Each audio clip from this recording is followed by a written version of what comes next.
Buckle up for a new episode of Bumpaholics, the one and only podcast made to teach on all stages of the arrival of a baby, before, during, and after.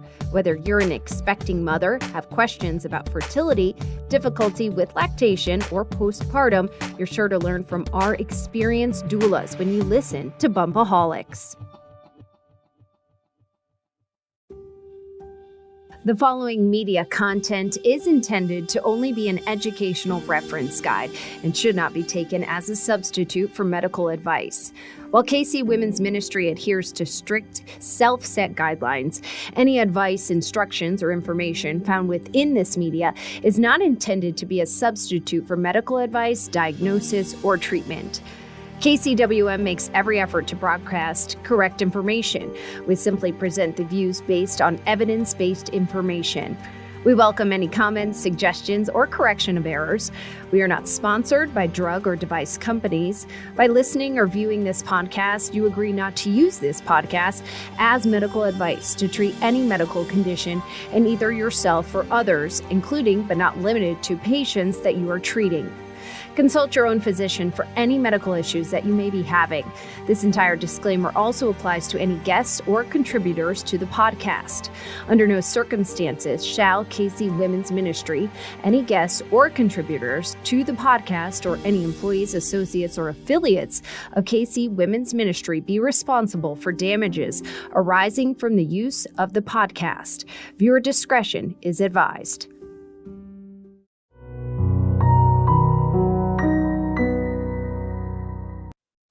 All right, so that was the prologue. Very heavy prologue, very heavy book, but chapter 1 was only a few pages long.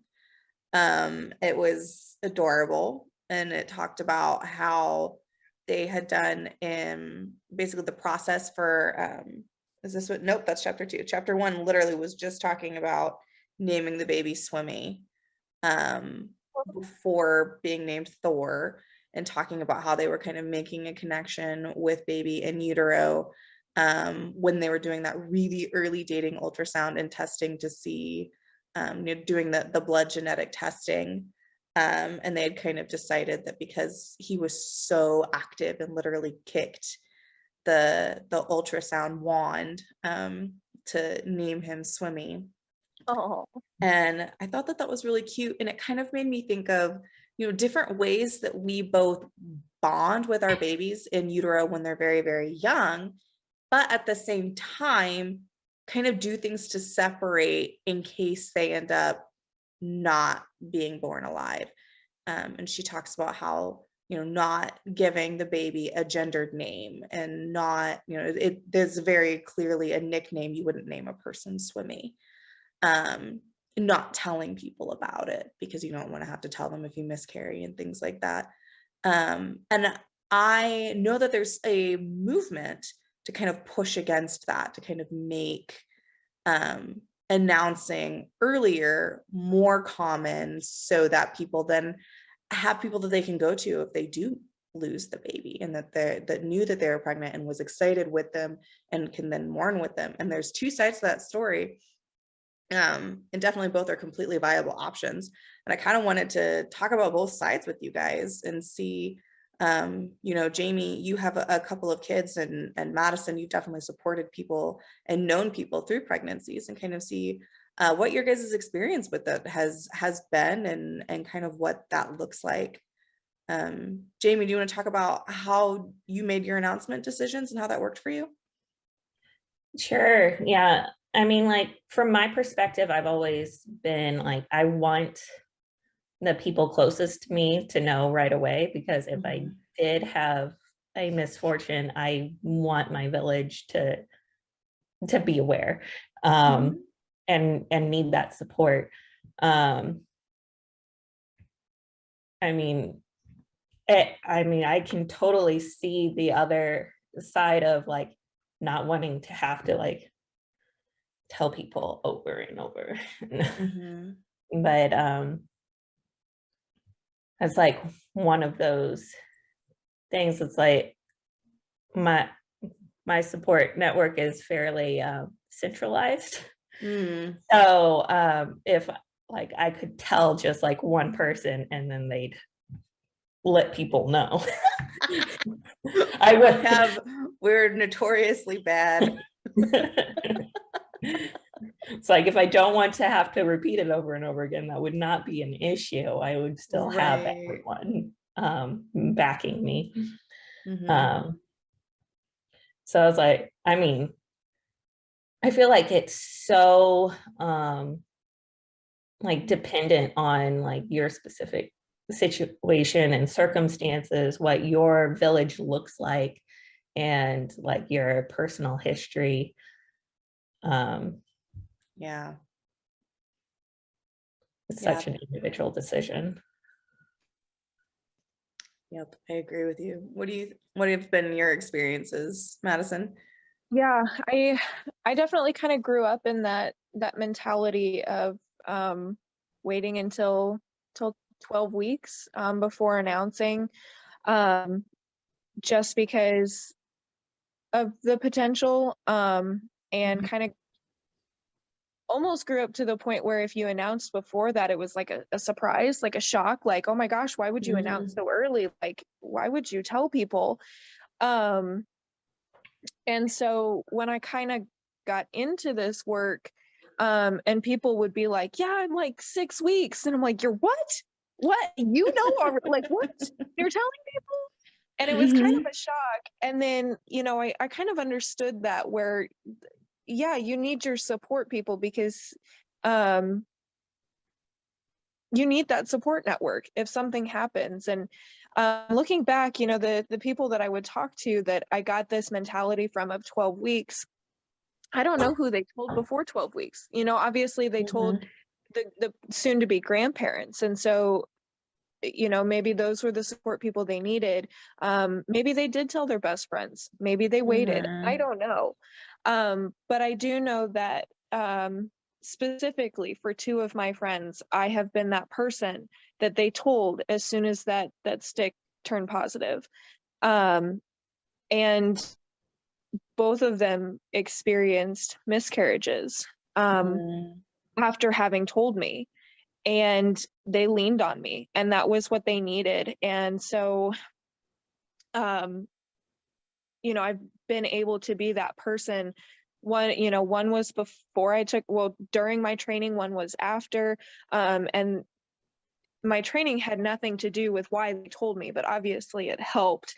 And now one of them is successfully carrying twins, and being able to then make that public announcement after having had me, and I'm sure other friends know, for at least 6 weeks before, 6-7 weeks before making that announcement. She had her connection, she had her people, her network, and then was also able to celebrate with everyone else when there was less of a risk of losing either of the babies. Yeah, that makes complete sense. It kind of the best of both worlds, telling your inner circle so that you've got those people that understand and are excited with you and can lean on if you need it, but then not necessarily the general public, that then you have people coming and having to talk about the fact that you miscarried over and over again. Yeah. I actually did have a client, best friend, awesome person. One of our board members, Cassie Mall, is the biggest proponent of living where other people feel like they can come to her in the experiences that she's had. She wants absolutely everybody to know that she struggled with fertility and had difficulty getting pregnant the first time. She wants absolutely everybody to know that they can come to her and talk to her about miscarriage and rainbow babies and preemie and NICU. I mean, she's got quite the chockload of experiences. And I was her fertility doula, and she got pregnant and announced, and her due date was Harry Potter's birthday. I mean, it was so cool. And she was so excited. She'd been trying, and this was her first time to get pregnant without having to use assistance from a doctor. And she was telling absolutely everybody that she was pregnant, and even bought a shirt for her daughter that said Big Sister and was having her wear it to the library. And then she lost the baby. And she did so with a lot of dignity and publicly, because she wanted everybody to know, and she kind of brought everybody on her journey with her via social media and just talking to people. And she actually did end up getting pregnant very quickly with her rainbow baby. And it was really awesome. I mean, the experience itself was really, really sad. It was a really awesome experience to have with her, and to see other people then being able to come on and say, I've never told anybody this, but I'm actually 1 in 4 too. I have also experienced miscarriage, and coming to her and feeling that like she built a society of people that were able to be like, yeah, I've experienced this, and let's all support each other. And that was so cool. Not that everybody has to do that by any means, but it was just really, really awesome to see her be able to do that, and the healing that she brought so many people that way. Yeah, that's incredible. It takes a lot of strength too to be able to be public. I have several friends who have shared their fertility journey and have shared their losses on social media and on a large scale, and it really does help other people, because I mean, we're a group society. We need other people. We need to lean on people, even if we don't know them personally, and knowing we're not alone going through these struggles is sometimes the key element to being okay. Yep. That's such an important aspect. And I think that that's one way that we can really turn social media as a positive for us, being able to normalize life in all of its natural, honest, nitty-gritty, sometimes really hard perspectives. And that's kind of the point of this book, is she wants people to know about Thor. She wants people to know about, Swimmy. And she said his name was going to be Max. So she like hyphened it to all of his little names. And I thought that was it was really interesting thinking about it from that perspective of what are the different things that we kind of do to protect ourselves when in early pregnancy, of the chances of miscarrying and things like that. See, really good discussion from, I think it was like 3 or 4 pages. The story of Swimmy. Okay, so chapter 2, also really, really awesome in just bringing about kind of understanding, open the door to things that people don't talk about a lot. She walks us through her IUI process, which is, it was really cool. As a fertility doula, I've got a heart for people going through IUI, IVF, which is the one that people know more often. And so that was really cool, talking about the ultrasound and the genetic testing some more.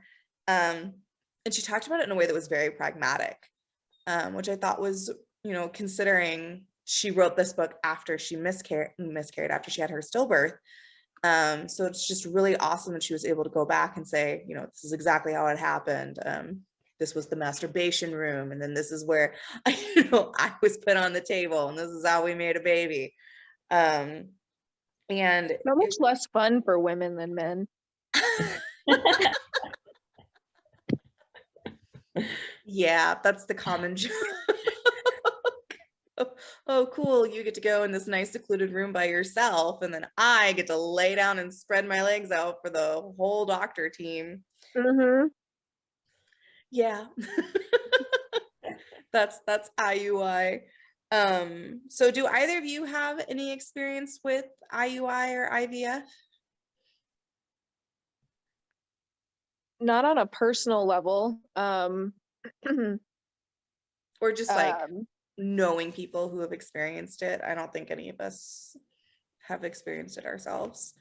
Right. I mean, I know a lot of people who have gone through fertility treatments. I have several friends who have gone through IVF. I don't know as many personally who have gone through IUI. I follow a lot of creators, primarily on TikTok, who have gone through IUI, because IUI is less expensive than IVF. However, it has a smaller success rate. But because it's cheaper, it tends to be the first choice of same-sex couples who are trying to conceive when at least one partner has a uterus. And so I've seen a lot about IUI, and then of course IVF is kind of everywhere. But I don't think I know anyone personally who's done IUI. Yeah, none of my clients, I know people IVF once again, but I know that IUI can be incredibly helpful for like in their situation where everybody was okay. It was just that his swimmers were little old men, is the way that she described them, and needed to be deposited straight into the uterus so they wouldn't get lost. She described them as needing their walkers to get their little old men's sperm to her little old lady egg. Oh my goodness. Oh, that's hilarious. Very funny, very pragmatic, it was a good read. And I felt that it was a wonderful way to kind of shine a light on something that doesn't get talked about a lot. I see a lot of, and I'm so happy for the education that's been going on with IVF, but yeah, not a ton about IUI that I've seen out there. Actually, one of my husband's best friends growing up, she had a successful IVF, and she's an influencer. And so she did the whole process publicly and from the very beginning. And it's made some really cool compilation videos as she's going through the process. I think she's due in June or July. Very, very sweet. And I love the education, the openness, the fact that we're all starting to learn about these things. And the more that we learn about them, the better we can support people who are experiencing them. It's a lot more common than what we think. Yeah, absolutely. It really is. I mean, when I stop to think about just how many people that I know personally who have either done IVF or any kind of fertility treatment or IUI, I mean, it's into the double digits. I mean, and I love that it's becoming more common. Not necessarily more common to be used, but more common to talk about it, because I guarantee 10 years ago it was just as common, but no one talked about it. You know, people, I think that our society has put such a huge gold star on natural conception, that it's almost viewed as less than if you need help to get pregnant, and it's not that way at all, and it shouldn't be viewed that way. And I think we're finally starting to move away from that if you need help, that's not a bad thing. There's nothing wrong with it. Yep. And there's a lot of different ways that can look. There's a lot of different levels of assistance you can have. Just like there's, you know, people think that it's either 100% unmedicated or epidural. Actually, there's a huge spectrum. There's a bunch of different things, and it totally depends on what you need. And it's the same way. There's so many more than one way to make a baby or multiple babies. There's so many ways to make a baby. Yeah. Oh yeah. So chapter 3, I actually think is gonna make a really good conversation. These have all been really good conversations, but she starts talking about the effects of family decisions and things that people see as really adult family decisions and life experiences, and how they affect kids that are also in the family or really close to the family, and it from a couple of different perspectives. So she had a son, Adam, from her first marriage, who was 16 at the time that Thor dies, he was actually the one to name Thor. That was just supposed to be his in utero name. Yeah, it's very sweet. And so she kind of talks about, you know,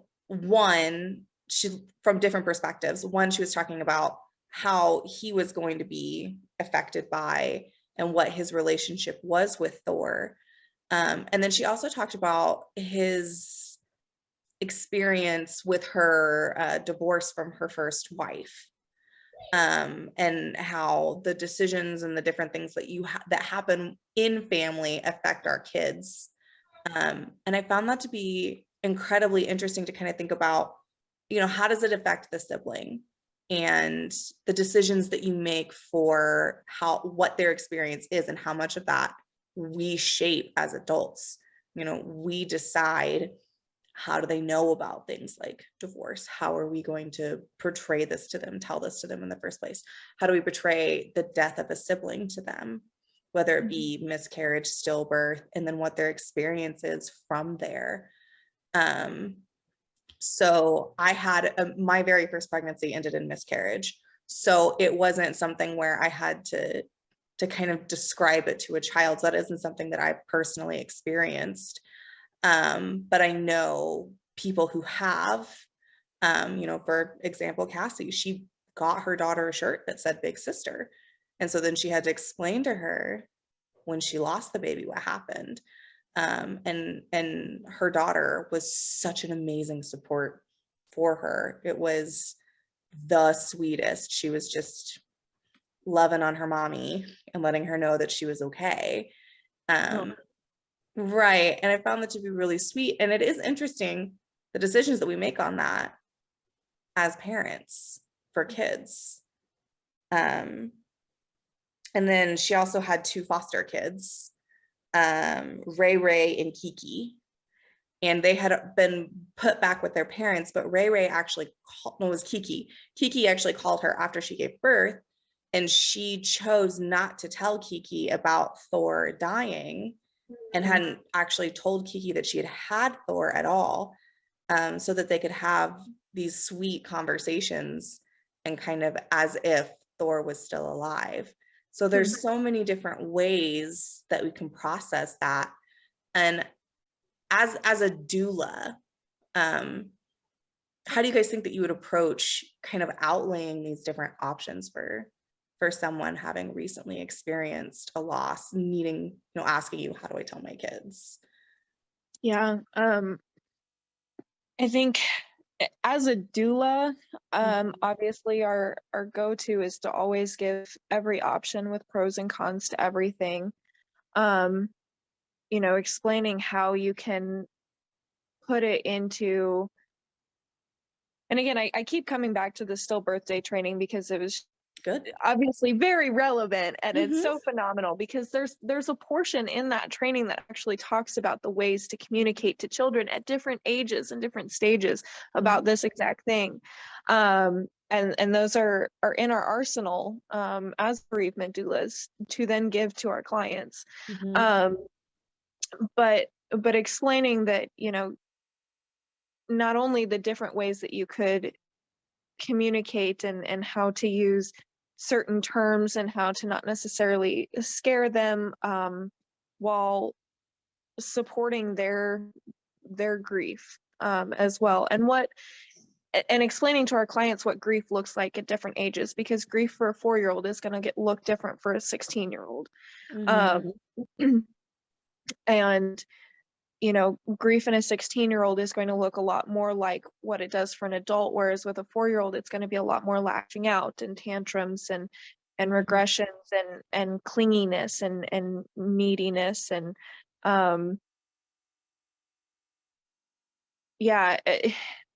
definitely choosing language. I think helping just find that, knowing as a doula, knowing how they communicate with their children already. How do they talk about the hard topics? Some families are a lot more open about using anatomical terms and have already had discussions with their children about death, and it's more normalized in certain households versus others. So what do the children already know? What has already been communicated with them? How can we put this in terms that is going to be less traumatic? And then also being that listening ear and that shoulder for the parents, because they're going to have to set their grief aside, not necessarily entirely, obviously still showing emotion to the children, but there's a certain level of I have to have some sort of composure when talking to Mhm. my 4-year-old about where their baby sister is. And so helping them through that as well. Mhm. Yeah, definitely. Do you have anything to add, Jamie? I think that Madison did a really good job of talking Yeah, about I agree. and Yeah. yeah. Good job, Madison. Way to go. Sorry to take all the talking points. You're welcome. Yeah, something I would like to kind of add that she doesn't really talk about in here, but stood out to me when I was just thinking about, you know, how would I process this with a client, because I did have my very first client lose a baby shortly after birth. It wasn't a stillbirth. The baby was born and then died 8 hours later. She relied very heavily on her faith to help get her through it and to explain to everybody, because at that point you're giving birth and she was 39 something weeks, and so everybody knows that you're pregnant, and she used her faith to help get her through that loss. And everybody believes in something, whether it be a specific deity or deities, or fate or the earth or things like that. Everybody has some kind of underlying belief that gets them through hard things. And I think that, you know, if you're hired on as a birth doula who then helps them through bereavement, or if they know that they're going to be experiencing a loss and they hire you specifically for bereavement, then you have time to kind of learn what their foundation is, I think is a good way to phrase that. And then to kind of organically help them lean on that. And then they have more than likely started passing those habits down to their kids and already kind of use that to some extent to explain things to them, depending on their age, like Madison was saying. But then being able to kind of use that same language and the terms and the storytelling of it. You know, were you the type of family, like I grew up in a family that taught that there was a river inside of every woman that had eggs in it, and then those eggs could turn into babies. And I thought that was the craziest thing, and reproduction made no sense to me. That's going to be told very differently than, you know, my kids currently, who understand uterus, fallopian tube. They consider ovaries nests, and I have not corrected that because I think it's adorable. And they will draw little nests, and, you know, honestly, it looks very similar to what it actually looks like. So I mean, there's eggs in there, so there's eggs in there. It looks like a nest. They're not wrong. You're Ovaries wrong. are nests. Anyway, you know, that's going to be a very different conversation that I would have with them should I experience a miscarriage or a stillbirth now. So I think that pre-time is really helpful. When I know that, you know, sometimes you don't get that. When you get hired specifically, they've already experienced the loss, and it's kind of hard to get to the nitty-gritty foundation. You just make observations, I guess. That hasn't happened to me yet. Yeah, I think it's still appropriate to I mean, obviously you're going to be asking a bunch of questions so you know how to best support them. And that's one thing that is usually my go-to is you know, asking about that. I really like the way you said foundation. You know, faith, spirituality, whatever it may be, what helps them get through, so that then we can kind of tap into that and help it, whether we have that before or not. You know, sitting there, you're in the midst of grief. What are you feeling? How are you connecting to the earth right now? How are you connecting to the world? How are you connecting to God? How are you connecting to whatever? Right. There's such a list of different things that people can use. You know, and I feel just like, can I see your birth affirmation cards? What were you using? You know, that those are really helpful. You know, what was it when you were in pain that you knew was going to help get you through it? Did you call yourself a birthing goddess? Did you, I had a client that literally was just like, she said specifically, I think it was, oh no, it was Isaiah something. Dang it.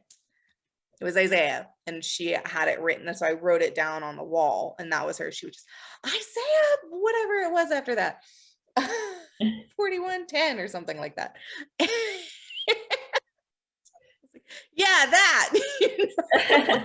You know what that means. That's what spoke to you in your head.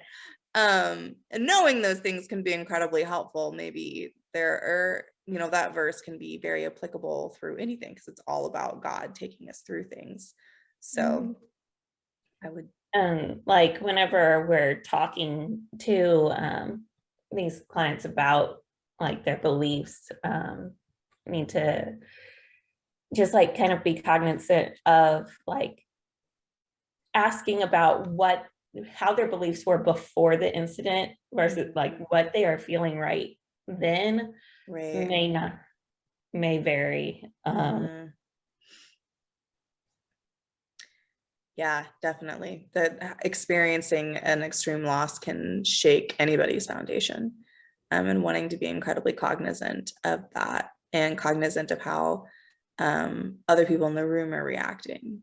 If not everyone is being in tune, you know, like for example, and what we're just reading, where Glenn was not fully in tune with her in her grief processing. She actually talked about how when she was holding Thor, she was happy, and he could not understand that. And she said, well, for the situation that we're in, how hard I had to fight to get to hold this baby for as long as I wanted, I'm happy to have this win. And that's just was very difficult for him, and kind of amending our support to match each person to bring everybody to the goal that is peace. Where a really good description of what a doula's job is keeper of the space. Where our job is to set the tone in the room to match what the person giving birth wants, and whether they've already given birth or not. I think that that's something that we all need to have in our arsenal to be able to do, bereavement or otherwise. Okay, heavy topics. Any last closing thoughts before we sign off? I think we're all frozen. Okay, everyone. Thank you so much for coming, Madison and Jamie. It's always a joy to see you. We will be right back here, same time, same place next month, and we'll be doing chapters 4 through 9 next month. If that turns out to be a lot, I'll post it in the comments. But that's the goal for right now. So I hope to see everybody next month, and have a great February.